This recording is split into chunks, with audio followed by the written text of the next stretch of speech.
So my question has come up partly from your book, and it's the role Nnamdi Azikiwe played before independence, and his role at independence. And if at any point in time before independence you think that, and you always say, look at the big picture. Was he at any point, particularly during his visit to the United Kingdom, was he recruited as a British agent? Is there a possibility, and it might be minuscule, that he might have been recruited as a British agent, or that his objectives seem to coincide with those of the British, i.e. his picture of an independent Nigeria seemed to be consistent with those of the colonialist, which might or might not explain how he ended up. And I know about the history of the bank investigation and all that, but I would just like your opinion, if there's any credit to that thought. Thank you. Thank you for that question. It's important to, I think, because so many lives have been lost, are being lost, and will be lost in the years to come until we get this thing sorted and get this thing fixed. We can't afford to pull punches or be sentimental when we're looking at reviewing what happened. We're trying to piece the jigsaw together, because those who are the real architects of our situation, they know the real story. They know who played what role, but they're not going to tell us. Let me remind you that, or remind us, that even as we speak, there is a box in the possession of the British government, which is marked top secret and classified not to be released until 2060. The box relates to events that happened around independence in 1960. So even those of us speaking here, unless we're superhuman, we're likely to have been gone by the time that box opens. I mention that in order for us to understand the challenge before us.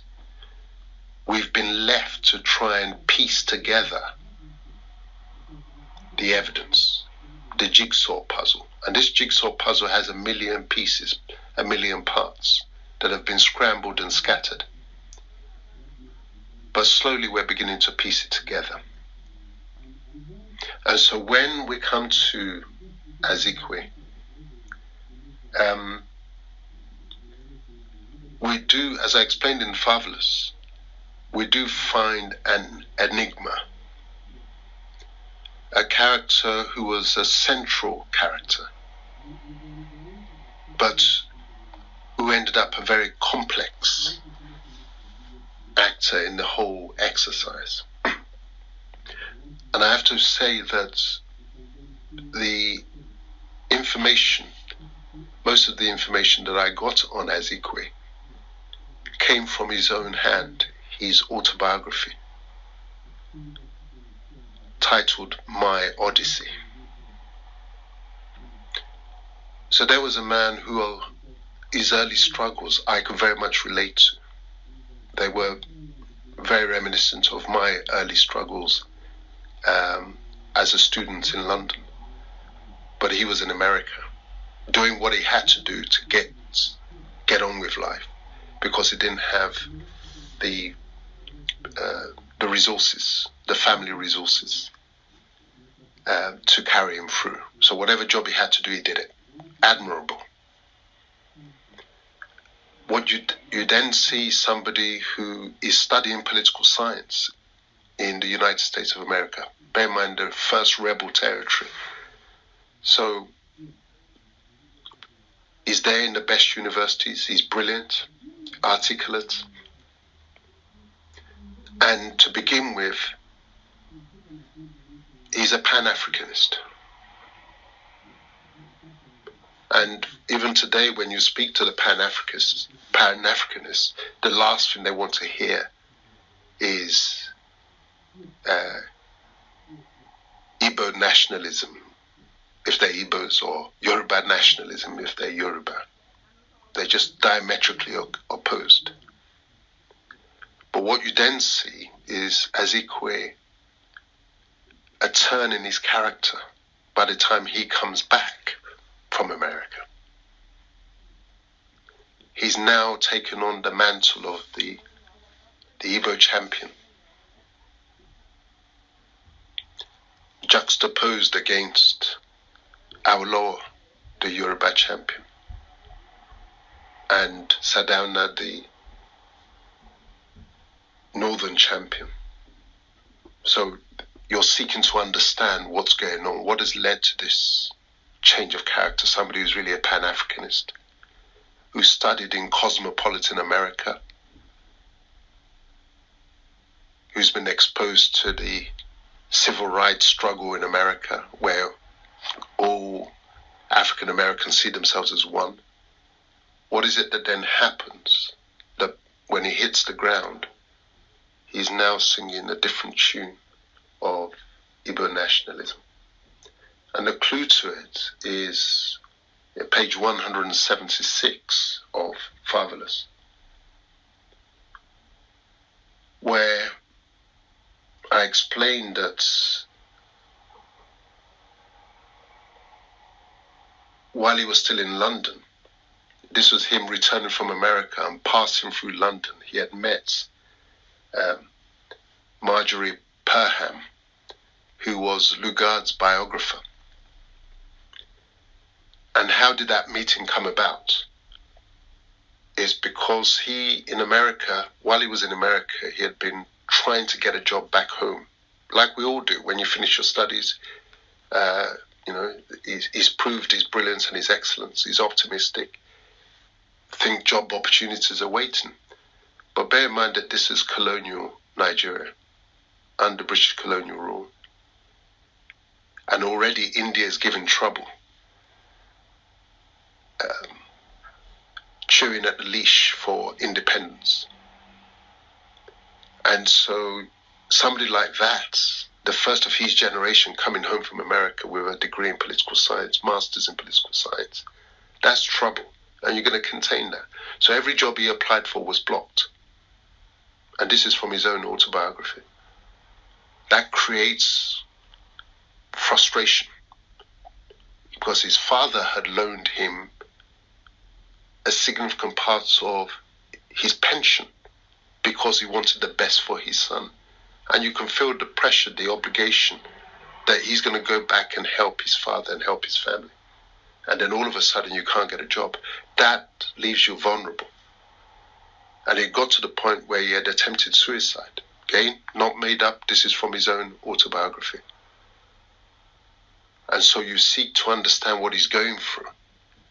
And it gets to the point where he realizes, the penny drops with him, that I know what's going on. And at page 175, I quoted his letter. He said, "I have come to the end of the road. My immediate aim is to aid in bringing about mutual understanding between the people of Nigeria and the British government and missions in Nigeria." So he's saying there, I've come to the end of the road. I'm now going to work with the British administration rather than fight them. And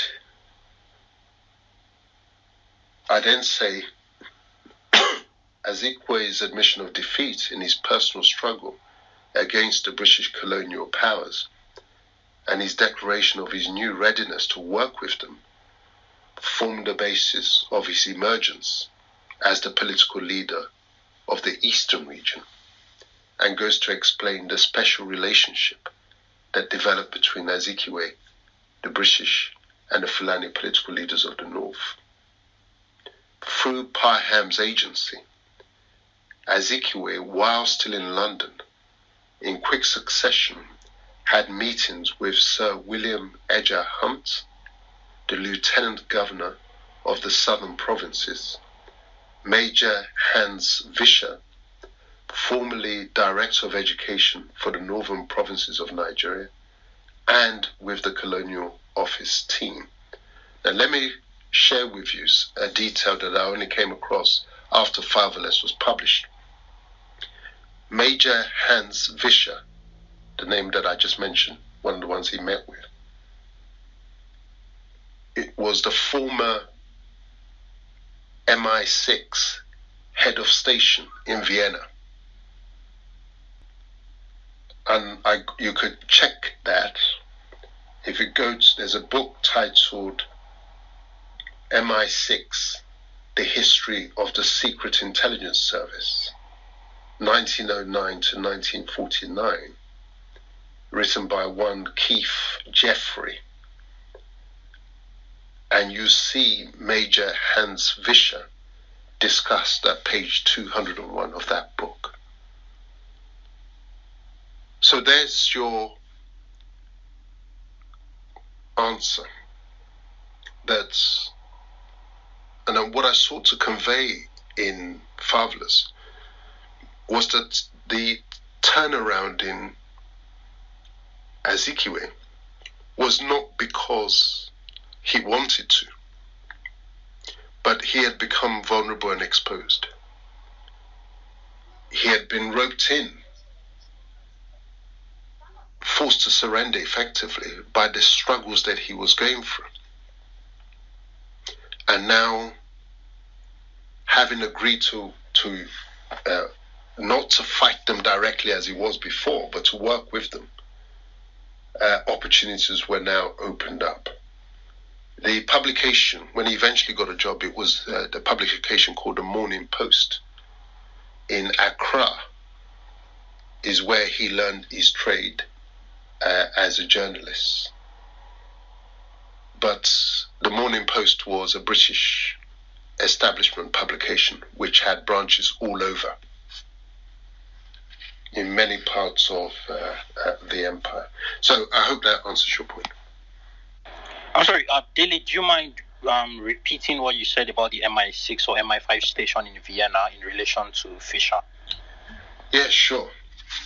The book in question is MI6, The History of the Secret Intelligence Service, 1909 to 1949. It is written by a chap called Keith Jeffrey, and at page 201 you will find a discussion of who Major Hans Vischer was. You also find a discussion of him in Marjorie Parham's biography of Lugard, Volume 2, and you find a discussion of Hans Vischer and his MI6 intelligence role at page 501 of that book. All right, so your proof is that Azikiwe had meetings with Hans Vischer, therefore it's possible that he may have been recruited as sort of a quasi, maybe not directly a British agent, but someone to represent British interests in Nigeria. Well, it's important not to look at facts in isolation. So when you read the whole narrative, including the bit that I covered earlier in terms of his struggles to try and get work and running against a brick wall, and effectively saying, I get it. In fact, there's another passage that I'm sure you came across in the earlier reading. Bear with me a second. Here we are, page 174, Fatherless, where I say, what was now apparent to Azikiwe was that the colonial government controlled virtually all the gateways to employment in Nigeria, which his education led to. And this, here I then quote him. He says, the scar of 1776, American independence, was to be likened to the differences between two friends. Like Chinaware, it might be patched up, but it was always visible. The scar of 1776 was the price the African who was educated in America was bound to pay for having dared to proceed to America, where one could imbibe the spirit of 1776. Well, his meaning is clear, isn't it? That he knows that he's read, he's almost like committed economic suicide. He studied political science in the first rebel territory. He has dared to proceed to America, where one could imbibe the spirit of 1776. 1776, of course, is the Declaration of Independence. And as I go on in that section to say, even an attempt to get employment with the Ethiopian and Liberian governments, the latter being a country on which he had become something of an authority whilst teaching in America, soon brought home to him the realities of his Pan-Africanist ideals. The realization that he was a foreigner, even in Africa, led him to make the following resolution before leaving America to reset his value system. So my point to you is don't look at lines in isolation. Understand these things in the context. So here's a man who's struggling to make his way through no fault of his own, but he's trapped.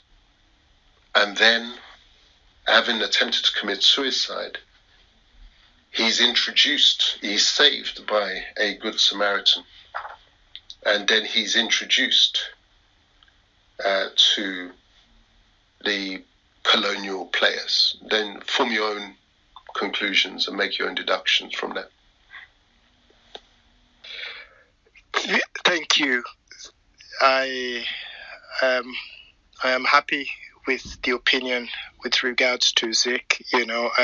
Reading through, I came to the same conclusion. So thank you very much.